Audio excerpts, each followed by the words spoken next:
Lawn Solutions Australia is bringing the world's leading turf varieties to both your local golf course and home lawn. With superior turf varieties like Tiff Tough Hybrid Bermuda, Sir Grange Zoysia and the newly launched Zoysia Australis, available exclusively through Lawn Solutions Australia, we have the perfect lawn for you. For more information or to find your local accredited supplier, visit lawnsolutionsaustralia.com.au. That's lawnsolutionsaustralia.com.au.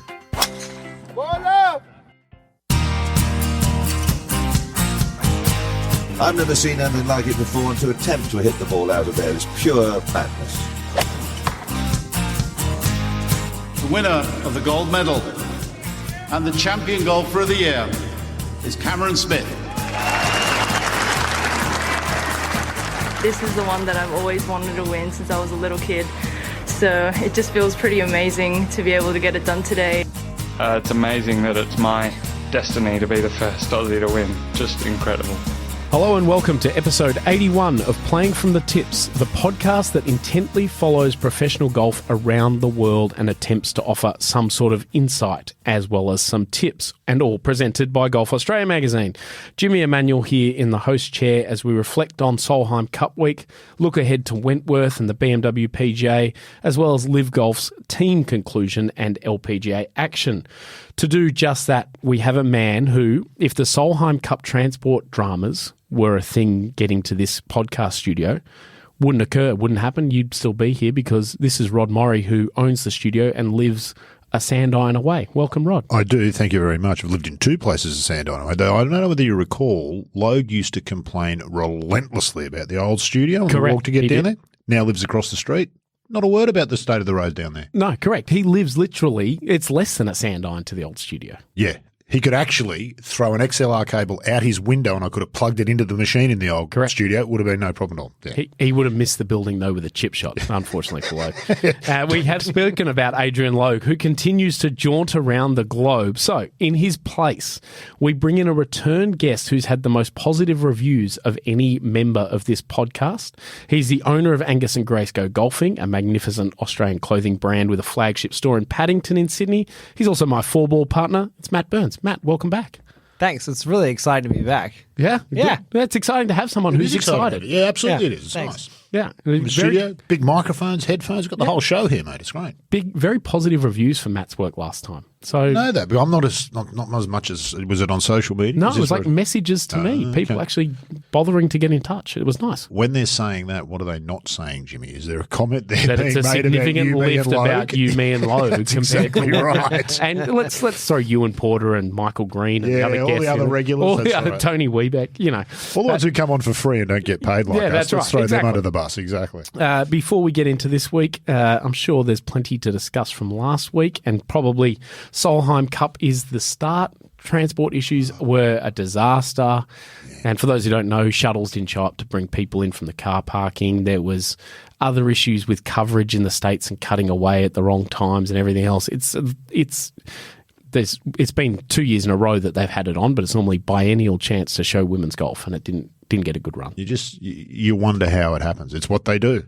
That's what they do. They organise golf tournaments that require people to be brought into and out of a golf course to watch the golf. This is the biggest event they've got. It's inexplicable. Somebody somewhere has done something wrong. Someone's funneled off some money they shouldn't have, said they've had contracts that they shouldn't. I've never known that to happen. I mean, that's just as simple to do. The very first thing about a golf tournament is how do we get people in and out? Yeah, well, first thing is how much money are we getting paid by TV to put it on television. Then how do we get people in and out? Same thing that, as you know, Jimmy, Golf Australia are going to have issues with this dual men's and women's Australian Opens with the two courses. It's a logistical nightmare. Yep. There were difficulties the first year of the Australian Open. Nothing like what we saw at the Solheim. And that is just – it's such a shame. It is such a shame. The product is so good. The golf is so good. The players are so good.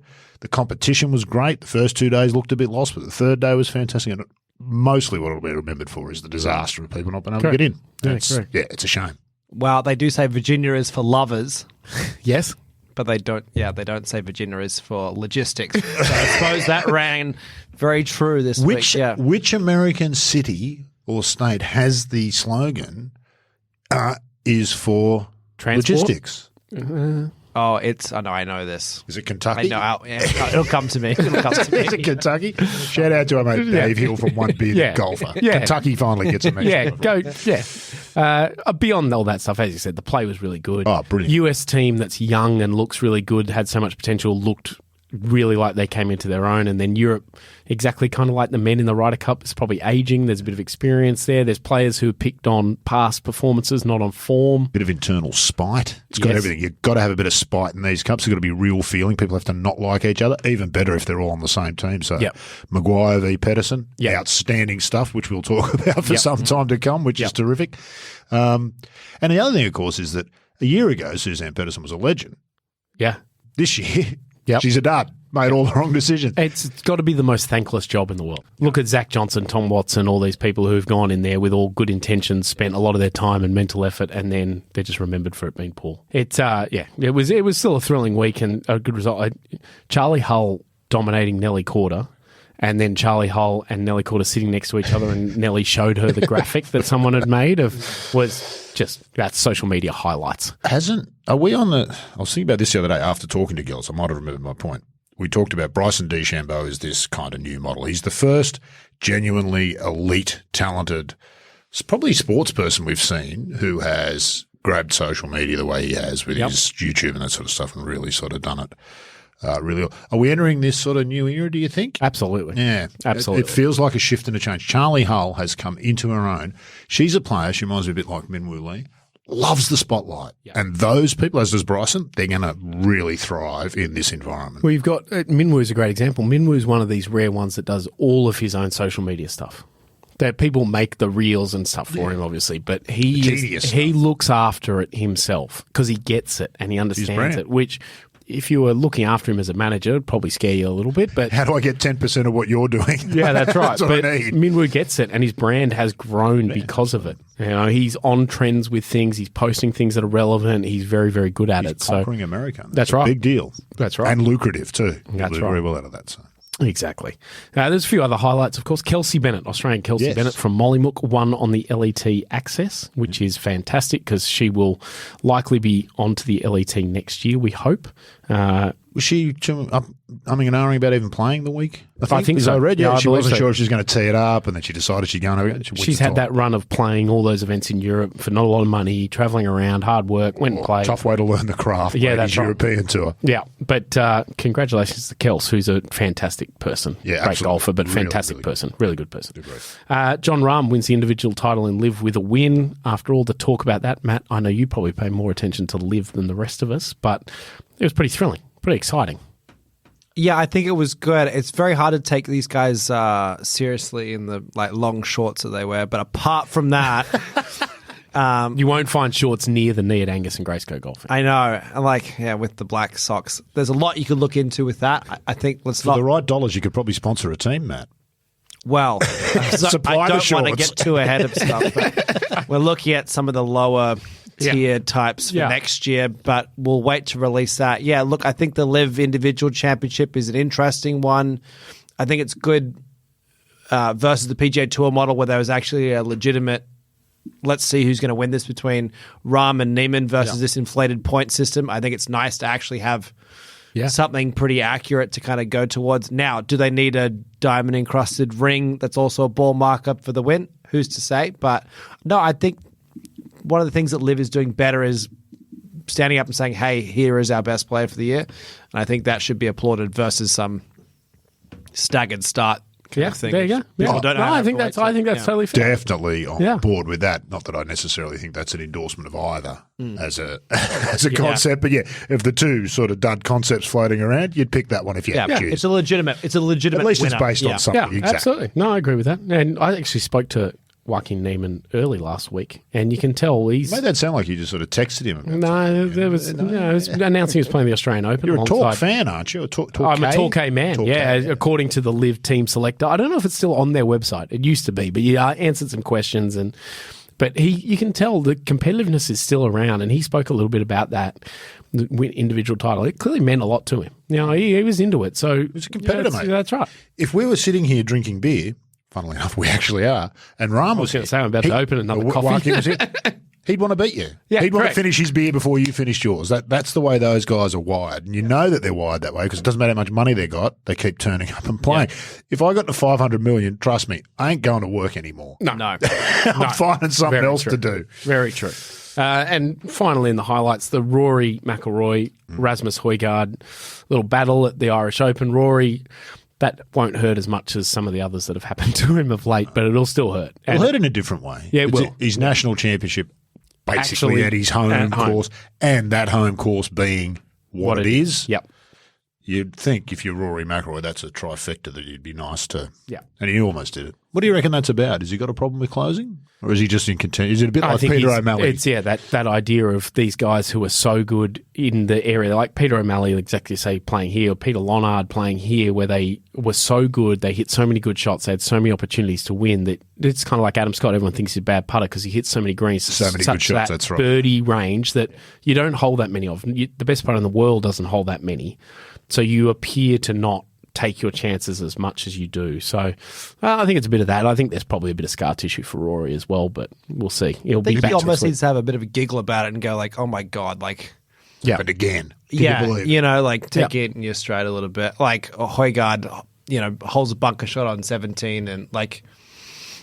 Rory hit like 9-9 or something stupid into the par 5 at the last. Like, yeah, he's just so good. It's just hard to...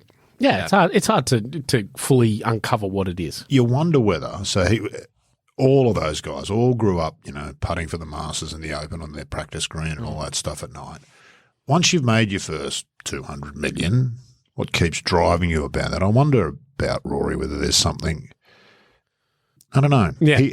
Look, we always make comparisons to Tiger, which is unfair, and before that they did it to Jack, which was unfair, and before they did that to Hogan, but there's not a lot separating physically Woods and McIlroy. No. Massive difference on the resume. Correct. And I'll never forget hearing Rory say once. This is one of the things I really like about Rory. He said, I've seen Tiger's life up close.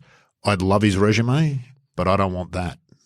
I don't want what. Yeah, there's a couple of stories about him that's the truth discovering what it's like to be Tiger Woods and going, that's not what I want. Rory McIlroy. Yeah. He would have only been 25, 26 when he was here. He had that big drama with his management. Yep. It was a press conference at the Australian Open. Something had happened overnight. Some story came out. He pulled out his phone because there was some drama about a phone that he lost. Yep. And he said, he pulled out his phone. He said, I can tell you what I'm doing every day and every hour of every day from now until March. Yep. That's no way for a 27-year-old to live. No. Like, really? That's when you're your own brand and there's a whole thing relies on you and all, the pressure is... Yeah, I can imagine that it must take the joy out of it at sometimes. But yes, it would have been nice to see him win, but he'll be okay. The final piece of last week's puzzle was there was probably no better highlight than our tipping, Rod, without Logue. It says a lot, doesn't it? Crazy how that happened. We had 4 wins because we tipped teams in Solheim Cup, but that doesn't matter. And 6 top 10s. John Rahm we both had John Rahm as well. Logue didn't pick him in his who would Logue pick, Did you have the crushers to win as well? No, we didn't tip the teams. We'll get to teams this week, but so we now have 23 wins and 124 top 10s for the year, which, Rod, are unrivaled numbers by a golf tipping podcast. That's crazy. With a clothier as a 2-time guest. And if we had backed all of those bets, I would have stopped turning up several months ago because we'd have been in the money. I'm set to go to Europe in a couple of days. I'd already be there. Yeah, that's right. Then it would just be me doing the podcast. That's ridiculous. Based on the feedback we've had so far, that wouldn't be a bad thing. That's right. Much more popular than the rest of us. Well, that's right. Moving into this week, and DP World Tour's flagship regular season event, I think you could call this. I don't think anyone dislikes it. I think there's elements for everybody. BMW PGA Championship at Wentworth in Surrey. Rod, you've got some details for us. It's just golf personified, isn't it? It is. It's very golfy. Wentworth in London with all the houses and the nice grass and everything. Despite all the turmoil that Wentworth's been through in the last few years with the membership upheavals and whatnot, will probably settle down a bit now. But it's such a part of this is the one tournament it feels like outside of the Open that Europe has had right forever. Yep. This has held its prestige rightly. They've tinkered with the course. The course is not as good as it used to be. All those sorts of things, but it doesn't matter. The tournament itself still holds its prestige. And I think most golf fans look forward to it. I don't know. Jim, we have any idea how it plays in America, Jimmy? Is this the one that PGA Tour fans might tune into? I think so. Do you reckon? Yeah, I think so. It looks a bit American. There's always enough big names to make it the tournament to watch. That's what we've got again. This week, No Point sponsor watch BMW. Anybody not know who BMW is? Anybody? I'm a Ford guy, but I know who BMW is. Bavarian Motorworks. Yeah, that's professional respect, man. You know, you both understand you're in the car business. Nobody's making bad cars. They don't make utes, so I don't think BMW, no, but Stuart Appleby made one. He took an M3 BMW, we're talking early 2000s, and spent, it was several $100,000. It had its own website. And then he took it to the Deniliquin Ute Muster, which they have every year in the little town called Deniliquin in Victoria, New South Wales. Yeah, rural Victoria. Yeah, Stuart Appleby turned up at the Ute Muster in, I think they call it a Denny Ute Muster. So there you go. You look it up. You can find some pictures of Stuart Appleby's BMW M3 Ute. So yes, no need for a sponsor. But it's very prestigious, as I said. It's really been the tour's flagship event. Always attracts a strong European field, usually a smattering American and international stars. A little bit light on this year in that sense. Yeah. It looks to me, or lighter than we're perhaps used to. I think Olympics and stuff has played its role in probably hurting a little bit, It's a lot of golf to play if you're a top golfer these days. The course, originally a Harry Colt, very little of that left, unfortunately. Some heavy redesign work in the past 20 years, most of it very controversial. It's taken a bit off the watching experience, but as I said, hasn't really affected the tournament in terms of what organisers think is important and its place in the golf world. The 18th has probably become the hole to watch. It's that weird, you can have a go, but it's kind of madness. Yeah. If you're a couple behind and it's the last hole, you might as well. Otherwise, lay it up and it's a wedge off. You can sort of see what they were going for. It doesn't seem to really have worked. In terms of players, though, most of the best from Europe in the field. Rory, Shane Rowie, Robert McIntyre, a host of others who ply their trade mostly in the US, Tommy Fleetwood and the like. Most interesting for me this week, Jimmy, I think, and this is going to be my tip, Adam Scott. Yep. Is there a more Adam Scott golf place in the world than Wentworth? Don't you think Adam Scott and Wentworth are the same brand? Correct. Yeah. Hopeless record. Yeah. Both in attendance and performance. He's barely turned up, and when he has, played like rubbish, except for last year when he finished tied 7th, which is why I'm going to tip him this year. There was a couple of years ago a Getty Images photographer, and I apologise for not knowing who it was, took a swing sequence of Adam at Wentworth, and it was the most perfect thing. It would have been. Yeah, exactly. It's just he is Pringle, he is Wentworth, he is Augusta. Yeah. That's Adam Scott. That's where he belongs. Nice. And I do actually think we might. 2023 has been an interesting year for him. It feels like 2025 might be a big one. He feels a bit re-energised. I think so. Adam, and I wouldn't be surprised. This week would be a good one for him to get under the belt. Enough good players to make it worthwhile win. Not so many that it's going to be really, really, really, really, really, really hard. Yeah. In that nice. sense. So. Not to say it'll be easy, but I'm just saying there's less really good players to beat, and Scott's good enough to beat them all. Nice. Matt, a tip from you? Oh, yeah. Well, I've been looking at this a lot. Clearly. Yeah, I was just watching you while I was talking, looking at it a lot on your phone. Well, the hard thing is when you go through the app is I'm a little bit dyslexic, so it takes me a little bit longer than others, so bear with me. Are you really? Yes. You are? Like really? a lot. Yeah. But that's okay. Look, I mean, we're all really excited about President's Cup coming up. Siwoo Kim could be pretty good. He'll be pumped for President's Cup coming up. So I think he'll be really good. But in all seriousness, I like Dan Brown. He played really well last week in Ireland, and I think he played really well in the Open. And I think he could be kind of a good one to kind of to look at. And I also like the look of Manacero. It's so good to see him playing well again. The great Manacero. One of the highlights of the week, wasn't it, this past week? It's just fabulous with like that. The new jabby half a belly putter thing. Yeah. It works. Pure greens at Wentworth, man.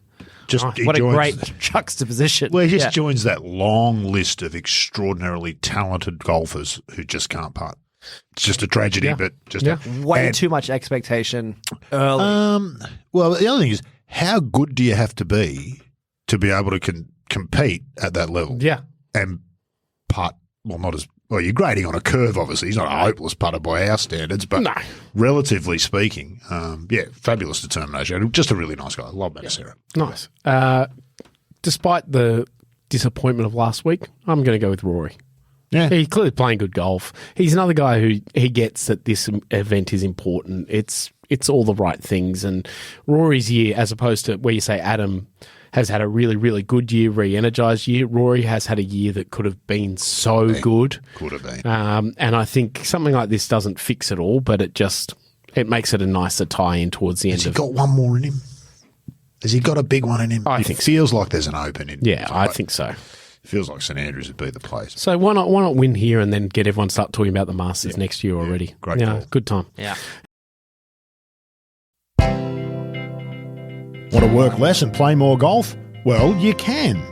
If you're practicing your putting or your drives, Tiff Tough Hybrid Bermuda, exclusively by Lawn Solutions Australia, can bring the golf course experience right to your home. With superior drought tolerance, speedy recovery and toughness, Tiff Tough is the smart grass. For more information, visit lawnsolutionsaustralia.com.au. That's lawnsolutionsaustralia.com.au. Moving along, after they closed out the individual championship we spoke about in Chicago, LIV Golf finishes its 2024 schedule with its teams championship in Dallas at the Maridoe Golf Club. Maridoe Golf Club is probably one of those ones you've heard of before, has a Maridoe Invitational, a college invitational, very private golf club. A lot of tour pros based out of there because it's got your like two-ended driving range, according to its website, a 10-acre practice ground that features the same Bermuda turf as the golf course, and a 3-acre short game area. How long's your short game if you need 3 acres to practice? Yeah, I don't know when it becomes. I used to have one in my backyard. I don't know if it's a short game area if it's 3 acres. But Steve Smyers redesigned the golf course in 2017. Big lake it's kind of built around. Very much what you'd expect of where a tour pro lives. Think of the ones in Florida like Isleworth that Steve Smyers did work on as well, and those sort of places. It's that sort of golf course. Are we weird for not thinking that's appealing?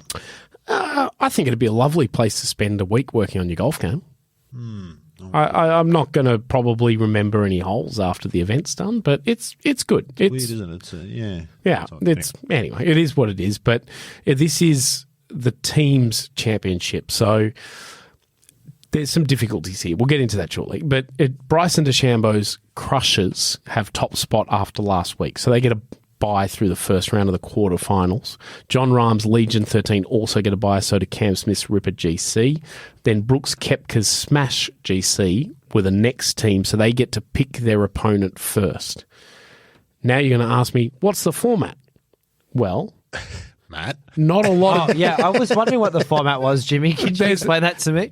There's not a lot of detail about it. You can go back to last year when they played a mix of match play and stroke play inside the same matches between teams, which I think they will do again. But on the website under the team competition, this is really where it gets innovative. The team championship is decided at the final event of the season in a knockout format that combines match play and stroke play, creating head-to-heads all over the course. That's it. So I assume we're recording this late Monday, I assume there will be an explainer come out in the next couple of days. So we got to remember that they don't start events till Friday, so we are quite ahead of the game. What would be the funnest way to there's a million different iterations, but I think last year they did a better job than the year before, where they mixed in formats within the matches, and it kind of makes it all count. And then teams advance and move along, and you get a bit more excitement. So where's the balance between complexity to make the format interesting and easy to follow? One of the great problems of the Tour Championship since 2007 when the FedEx Cup started is poor old Steve Sands has worn out how many whiteboard markers trying to explain to the viewers in real time what's actually happening. You shouldn't need to do that at a golf tournament. Now, we want golf tournaments that are more interesting. So the easy stuff of 72 holes and who's got the lowest scores doesn't kind of fit the bill. But whereas you are a bit of a LIV fan, Matt. Do you follow this stuff? You look at other sports and people know where their team stands in the comp and what have they got to do to finish in the top 8 and make the finals. Are you doing that? Because that's clearly the hope. Do you do that? I follow the app probably more than most do, but it's very hard to tell what it all really means and stuff. There's obviously a point scoring system and stuff like that now where they don't really explain too well, unless it's somewhere in the coverage deep in the middle of it, which I'm not going to see. It's hard to tell what's going to go on. I mean, so if I'm a Majestics fan, which apparently I am because that's what the LIV website told me last year, I need as a fan to know either it's hopeless, which it is, the Majestics have missed out, Or this is what my team has to do. We're coming up to finals time, aren't we, in footy and that sort of thing. And people understand that's what people are much harder to do with golf. And just when you were reading out the teams who are the finalists, they're all attached to a name. Bryson DeChambeau's Crushers, Brooks Koepka's Smash. Yep. They're not yet their own entities. You're not yet a fan of a team. That's what they're trying to do with golf. And I wonder whether it's possible when golf is so much personality driven. That's, I think, perhaps the conundrum, which is not to say one way or the other about LIV or anything else, but as a concept, I'm intrigued by the team thing, but I just can't get my head around how it works in golf. It falls into what could be considered a strength and a weakness for what they are doing. Last week we found out suddenly, and I'm pretty confident this was not something that anybody was quite across, that the captains could go into the drop zone and be relegated. Yeah, but they won't be, will they? That wasn't the case last year, though. No, it wasn't. That wasn't the case. And suddenly it was. And there's obviously a network of people they speak to and who know what's going on, and the word got out there that it can happen. And Bubba Watson's gone into the drop zone now. Will a team pick him up, or how does it work? Nobody quite knows. But it's one of the benefits in terms of they can move with the time of what's happening, and in the term of the team championship, they can come up with a system that's going to work. Now there is going to be an explainer somewhere, and people will find it as soon as they listen to this, because it will have probably gone out by that time. But I am interested, because if they can get it right, it could be an amazing form. Part of the appeal of this is supposed to be to non-traditional golf fans.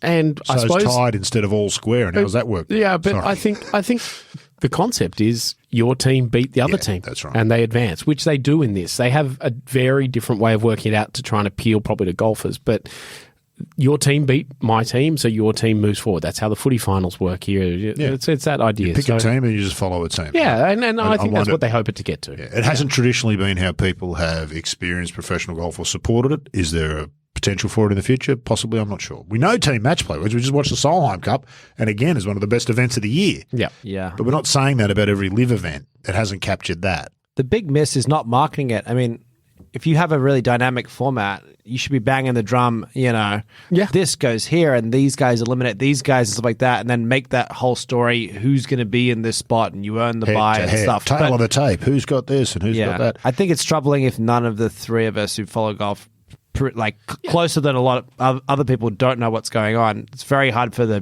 general fan to get involved. So what are they doing? It seems they're very active on social media. There's almost I don't mean this in a disparaging way. It's almost a surface operation. There's not a lot of depth to LIV. There's a lot of Instagram posts. There's a lot of tweeting. There's a lot of days when they do all of that, and they do lots and lots and lots of it.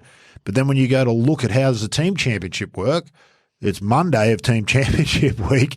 You want to find out, and the information is not readily and simply available. Yeah, it's just a mistake. And I can't be still just working it out. No, and that's the thing. You can't imagine the players get there this week and they go, "Hey guys, we got to play a meeting, and we're going to tell you how it works." Maybe they do, Jimmy. Could be Here's the thing: it could be the case. case. Here's the thing: if you've gone to join LIV, the point about it is you're guaranteed money. Yeah. So if you're guaranteed money, you turn up and do whatever it is that money's guaranteed for. And if this week it changes from playing this way to playing that way, well, that's what you do. And correct. That's the biggest shift that LIV's going to bring to golf. It's going to make it a contracted sport like other sports. It's never been that. It's really going to change the dynamic of how the game, I think, is played, potentially. And as it goes into this week, the teams I mentioned off the top are the teams that what they've got right clearly is how the points work throughout the year and everything like that, because they've got the teams that, from what I've seen, have played the best and have the players who they have all been deserve informed. to be there, which is what you want. Bryson's year has been magnificent across other areas that don't count, but his team comes out on top. Ripper and Cam, they win in Australia. They've been the pin-up team. They're doing really well and nailing some social media stuff and everything like that. They're right there. Brooks Koepka's team, you'd expect them to be competitive, and Rahm's team. Rahm wins the individual title and his team's there. So they've got some of the ingredients right, haven't they? That's what you want for this final. But you'd kind of just want it to be that, wouldn't you? Yeah. There's those four. We're going to play for 2 days. It would be really cool if you had 4 and one plays 4, and that you could make it an individual match play thing. Yeah. I think that, we don't need to see iron heads, high flyers, magic sticks, 4 aces, and the range goes. Like, the guys on the bottom we don't really need. Right? What you should really pitch it like a heavyweight fight, or like they do in the college football, like playoffs, what they have done with the one plays 4, 2 plays 3. And then, like, you could really market it as something very interesting there. You've got enough names. You look at the teams that have made the finals there. There's, two of them are involved in what's probably going to be the most watched golf event of the year when they go up against McIlroy and Scheffler in the made-for-TV thing soon. They've got a lot of the components. You just feel like, to their credit, I will say, I think they try a lot of stuff. And they're trying a lot of stuff because you see some things from them, you just shake your head and go, what is that about? But it's, you know what? At least they're having a go. Throw it at the wall and see if it sticks. Well, right now, by that logic, you would have Bryson would play Brooks, and then Rahm's team would play Cam Smith's team. Yeah, and I think I think you could market that. Yeah, absolutely, so 100%. Absolutely. Yeah. All that said, who's going to win, Rod? Oh, look, clearly not my team. The Magic Sticks I think he's trolling me with that. The Magic Sticks. Clearly they're 11th of 13 right now. Look, who knows? And in the players' minds, what are they playing for? I mean, they're competitive. We already discussed. We know they're going to want to win because they want to compete. But what are they playing for? How big is it? How important is it to them? I don't know. They've all had a year where they've made staggering sums of money.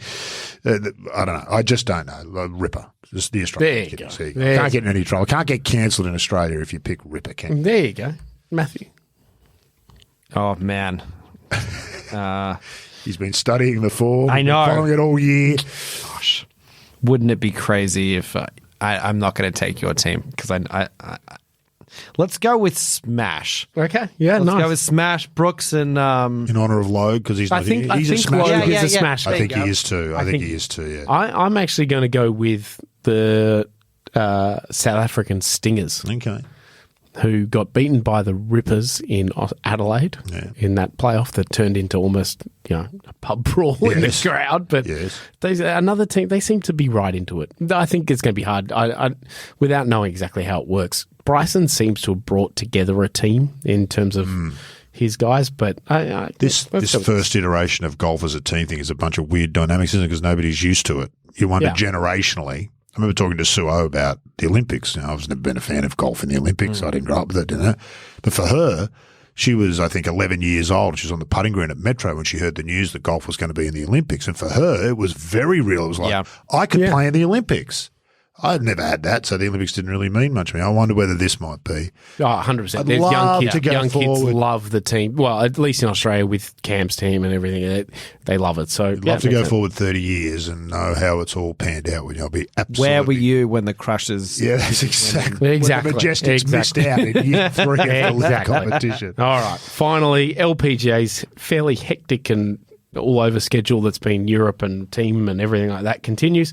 Kroger Queen City Championship presented by PNG. Rod, you'll get some details for us. Yeah, fantastic. Look, and assuming that the team plane turns up, quite a few of the Solheim Cup players, if they've managed to organise the plane for where they said it was going to be, on a bus. Having sold them the tickets and all of the rest of it. I'm amazed at how many of the Solheim Cup players are in this field. So it's only a fairly new event. This is only the third year. Kroger, of course, City sponsor watch. Yep. One of the biggest retailers in the US. Yeah, go grocery to your local shops. Kroger. Yeah. Yeah. I've shopped at Kroger. Have you? Aren't they a chemist? Are they a chemist? Yeah, I think it's chemists. Well, they've got a bunch of brands apparently, different brands, but they're basically retail stores, chemists and online. You see them at a strip mall everywhere in that sort of part of the world. Jimmy, why would a supermarket chain effectively sponsor a golf tournament? Been quite big in that sort of space. Safeway used to sponsor golf tournaments. And Kroger have tournaments. sponsored others. They've Kroger the seniors, as we'll come to, at this same course a few years ago. Quite a lot of maybe they like the course. Well, you're in business. Is it a branding thing, Matt? Well, why would you sponsor a golf tournament? I am in business. If you don't sell golf products. Well, and if you do sell golf products, why don't you sponsor a golf tournament, which no golf manufacturer does? I've been trying to get my hands on the New South Wales Open for a long time, but my nemesis anyway, we won't go into that. Why would you sponsor it? That was just getting interesting and you've cut it off.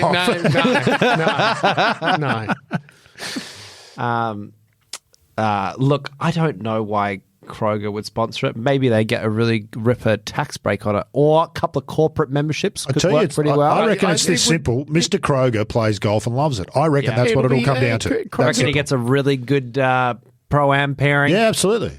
Kroger will be headquartered in. Oh, they are. They're in Cincinnati. Yeah, this tournament's being played. They'll be headquartered there. It's a great day out for the staff and everything like that. It's a community investment because it brings in tourism dollars through the players and through fans and through attention. We don't have the good vehicle anymore, unfortunately. It'd be a perfect one to explore. What is that? Why do companies sponsor the golf? You can fire it up anytime you like. I'm probably not available. You can do it anytime. I haven't got time for that. Neither have you. Anyway. Under over value for money, Queen City Championship or the New South Wales Open? No, I'm not going to say that. Hard to say. Hard to say, really. You're talking about sort of similar product, but just different scales, aren't you? What's a better return on investment? That's what I'm talking about. Is the question. If you spent $100,000 to sponsor the New South Wales Women's Open, and you spent $4 million to sponsor the Kroger Queen City Championship, which would be the better return on investment? That's an excellent question. I think it scales for where those events are and what they're at. And what you're trying to achieve. And from the golf side of this conversation, it's fantastic that they all spend money and we want them to continue doing it. Well, it's not just that. I actually think in many ways the New South Wales Women's Open is a more important tournament in some ways than the Kroger because they are the growing And that's, I think, part. Agree. I think that's part of those events we have here, both women's and WPGA Tour or men's and Challenger PGA Tour of Australasia, is they go to so often regional places and are supported by either the golf club there or the sponsors that go with it, and they have a greater effect probably than the LPGA Tour sponsorships. And go down to 13th Beach, wander along to all the cafe owners down there and ask them what the best week of the year is. And it's the Vic Open by 1,000%. Yeah, and it's huge. I mean, this is a very off where we're going chat, but I'll be in Kalgoorlie for the WAPGA in a couple of weeks. Oh, that's a flex. And and the amount of us that go in there just for that week. I'm there as part of the tournament team, and then there's all the players and there's all of that. Everyone comes in and stays in town. We're not staying at home that week. It's a long way to go, so we'll all be there. Everyone's spending money on food, drinks, entertainment, all that sort of stuff. So, to their credit, I think Golf New South Wales have really exploited that beautifully with the New South Wales government. Yes, and they've been doing it for a while, and it's paid dividends. It's a good idea. It's being well executed and good. I mean, it's going to be. Well, they just announced the two tournaments, Coffs Harbour and Wollongong. It'll be a fantastic swing of WPGA. 3 weeks in a row we've got LET co-sanctioned events in Australia. It's fantastic. Not this week, though. We're at TPC Rivers Bend in Ohio. Of course we are. For the Kroger, the Queen City Kroger Championship. I couldn't find Queen City. I didn't know. I think it's just the nickname for the area? For the area, yeah. I'm guessing so. Look, this will be another Charlotte one was I think it's like City. a big drag community in the Midwest. That's why they call it the Queen City. I don't think that's the case at all. Hey, no wonder Matt's been popular when he's appeared on the podcast in the past. Here's the thing. It's been played at Kenwood Country Club the last couple of years. This is the third year of the tournament. That's undergoing some renovation. So it's at TPC Rivers Bend. Now, TPC Rivers Bend was sold by the PGA Tour in 2022 to a conglomerate that owns a bunch of golf courses around the US. But here is what I think will be the highlight of the week, and this is why I think it's attracted such a strong field. You were pretty, high and mighty on yourself with your 10-acre practice facility earlier, Jimmy. Oh, yeah. TPC Rivers Bend, 12 acres, PGA Tour caliber practice facility. Yeah, but how big is the short game area? Off you go. Where's your 3 acre it's a short game PGA Tour area? practice facility, most of it, clearly, because all tour players will tell you that's where tournaments are won and lost. Could you imagine?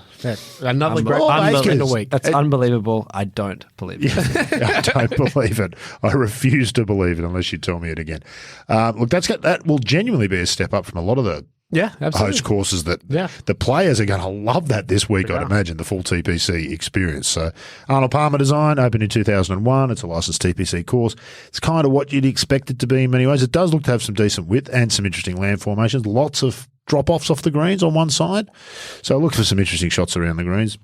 The pros, of course, will be very good at avoiding those places, but somebody's going to hit one down there at some point. Then you get to have a look where that goes.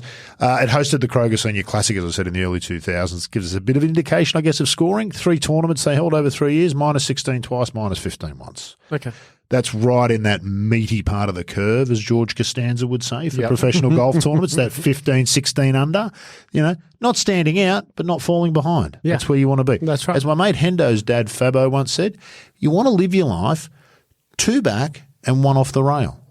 You can't get in any trouble there. That's You're true. never going to be a loser. You don't have to be a winner and take all of that. That's where you want to be, and that's where these guys. That was an amazing run of names we've just had there. Was that Hendo and Fabo? His brother Oidy. I've known some interesting people over the time. But I'm sure that analogy sat with Matt, who's a former bookmaker's assistant. Oh, is that right? Yeah. In his early days out of school, he was running around. Did hold a bag. So you'd be familiar with Bill Morty?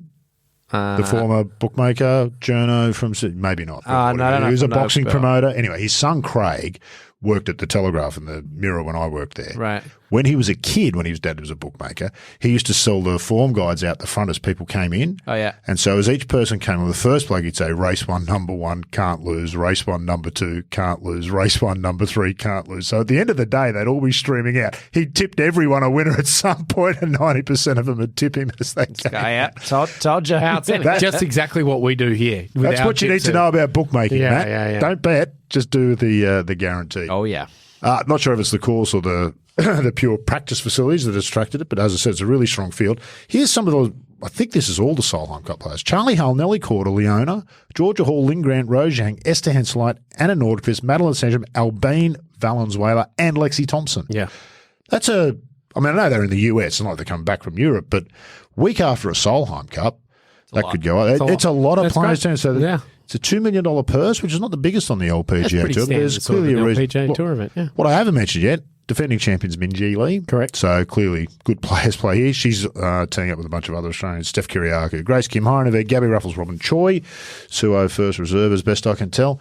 And I reckon Leona Maguire's going to win because she's still fuming about being sat for 3 of the matches at the Solheim Cup. I completely agree. She's my tip as well. What she did to Ali Ewing in the singles on Sunday, she may do to the rest of the field. She is my tip as well because of that exact reason. She's going to come in here all kinds of fired up. Absolutely. And also not on a winning team, so the celebration will have been substantial, but not as substantial. Yeah, it feels like the team politics on the European team is what we more often see from the Americans. A team of champions as opposed to a champion team.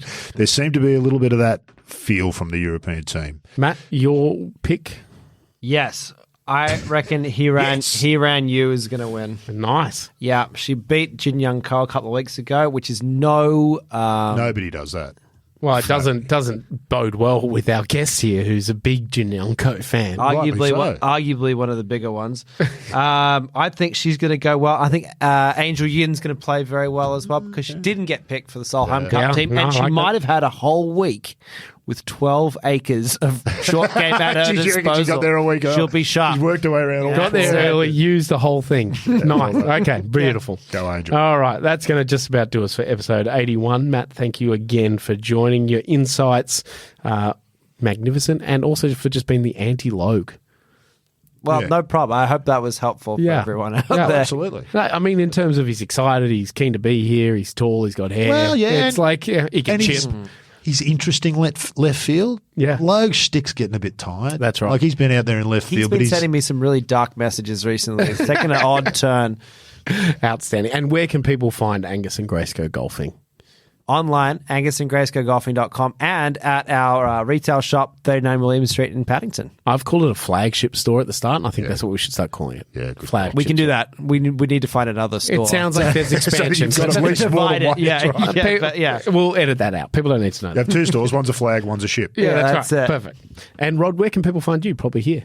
Here, actually, redoing the studio. Redoing the studio for the last where I keep few banging weeks. my knees on the new tape. I don't do any Twitter much. I've never done Facebook or Instagram, so people really can't find me. I'm now Vapor. People can't. Can't find me. If they wanted to bump it in, just have a beer and talk shop with Rod Murray, where would they find you? Do you know I went to a pub for the first time in about years last Friday. We went there for BJ's farewell. Not that long ago. And you went to the pub for my farewell, so which you're was a liar. before that. And in between that and the last time I went to the pub, probably about a decade. So I've become quite a regular pub goer. You just pointed out to me I've got a drinking problem, Jimmy. I didn't realise it. Yeah, exactly. So no, you won't find me drinking beer around the place, but you will find me at various cafes. I do like a coffee. Oh, yeah. What's your order? Just a cappuccino. Okay. 1 sugar, and I'll tell you why I have 1 sugar, because I actually have 2 sugars, but it's embarrassing to say that in public. So when I order cappuccino, I just order 1 sugar. They've shamed. Yeah, Yeah, let them I've been shamed. Sugar shame. I got shamed for ordering soy milk the other day. My shop is in a very trendy area. And if you've done something shameful, mate, you've got to expect to be shamed. At least you're drinking coffee with soy milk. Honest enough to admit it here. Yeah, that's right. You can follow all these events and much, much more at golfaustralia.com.au and get out and get a copy of the October issue of Golf Australia magazine. Adam Scott's on the cover. Heavy President's Cup focus, which is coming up very, very shortly. There's also the well-travelled and well-written, not really how you describe someone, but anyway, Brendan James, who reviews Mount Compass Golf Course. A look back at the instrumental moments and shots of the 2024 majors, and quite a bit about Carl Phillips, who looks destined for the PGA Tour via the Corn Ferry Tour. Which is interesting, and I think everyone knows who Carl Phillips is, but there's a lot more detail about him. There's so much more in there as well. Thank you for listening, and we'll be back next week on Playing from the Tips.